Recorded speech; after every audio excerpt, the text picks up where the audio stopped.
राधे राधे प्यारे बच्चों, आज अपन पढ़ने वाले हैं केवल 5 मिनट में नहीं, सिर्फ 2 मिनट में उपसर्ग और प्रत्यय। वो ट्रिक के साथ ऐसे याद करेंगे कि आपको जिंदगी भर याद रहेगा। ठीक है, जहां से क्या होता है बच्चों, 3 से 4 नंबर में आपका एक क्वेश्चन आता ही है पेपर में। हाँ, 3 से 4 नंबर में क्या आता है भाई, क्वेश्चन आता है। क्वेश्चन कैसे आता है, उपसर्ग पूछ लेता है 2 से 3, एक एक नंबर में। कोई उपसर्ग बताइए भैया क्या उपसर्ग है, फिर पूछ लेता है प्रत्यय, प्रत्यय बनाइए, उपसर्ग, यानी कि इनके शब्द बनाने के लिए आ जाता है। और कई बार तो ऐसा हुआ है बच्चों की परिभाषा भी पूछ ली गई है। क्या पूछ ली गई है बच्चों, परिभाषा। तो आइए अपन परिभाषा से लेके शब्द बनाना तक सभी समझते हैं, वो भी ट्रिक के साथ, जो कि आपको हमेशा के लिए याद रहेगी। चैनल पर नहीं हो तो चैनल को सब्सक्राइब कीजिए और बेल आइकन पर क्लिक कीजिए। तो इसी के साथ अपन समझते हैं बच्चों उपसर्ग और प्रत्यय। तो बिल्कुल ध्यान से देखना है। तो देखो, सबसे पहले बच्चों अपन देखेंगे हिंदी व्याकरण का जो एक टॉपिक है, उपसर्ग और प्रत्यय। अवश्य से आप क्लास बच्चों 8th में हो या क्लास 12th में, यानी कि क्लास 8th से लेके क्लास 12th सभी क्लास में पूछा जाता है।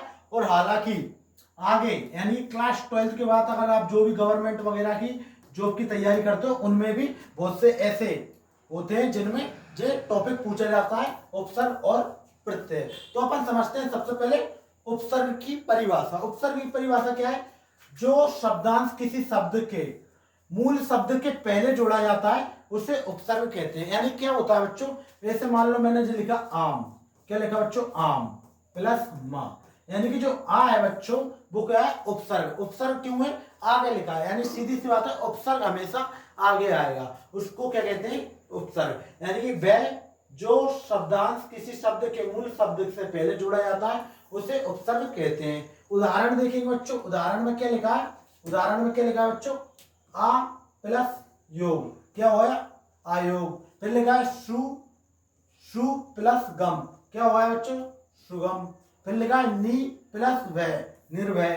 कुछ और इंपॉर्टेंट इसके उदाहरण देखेंगे बच्चों, एग्जाम्पल, जैसे कुछ प्रकार, उपसर्ग और एवं उनके अनेकों उदाहरण। तो बिल्कुल ध्यान से देखना है, जब मैं इनमें पार्टीशन कर देता हूं किस प्रकार। तो देखो, जो उपसर्ग है, उपसर्ग इसमें देखो उदाहरण में सु क्या है, उपसर्ग। तो उपसर्ग, उपसर्ग मैंने पूरे इधर लिख रखे हैं। प्रति क्या है, उपसर्ग। बी क्या है, उपसर्ग। आ क्या है, उपसर्ग। यानी कि सु प्लस विचार, विचार में जो सु है बच्चों वो क्या है, अपना उपसर्ग। प्रति प्लस दिन में जो प्रति है वो क्या है, अपना उपसर्ग। बी प्लस शेष में अपना जो बी है वो क्या है बच्चों, उपसर्ग। और आ प्लस गम में क्या है बच्चों, आ अपना उपसर्ग। तो इनको मिलाकर क्या हो जाएगा, सुविचार, प्रतिदिन, विशेष, आगम, आगमन। ठीक है, तो इस प्रकार के जो शब्द होते हैं जो हमेशा आगे होते हैं उनको अपन उपसर्ग कहते हैं। आई बात समझ। इसी के साथ देखेंगे प्रत्यय। ठीक इसी प्रकार देखो, इसकी सबसे पहले अपन इसको परिभाषा याद करनी है।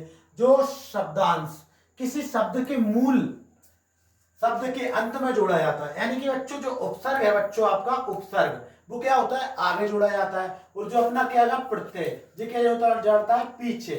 ठीक है, क्या जोड़ा जाता है, पीछे।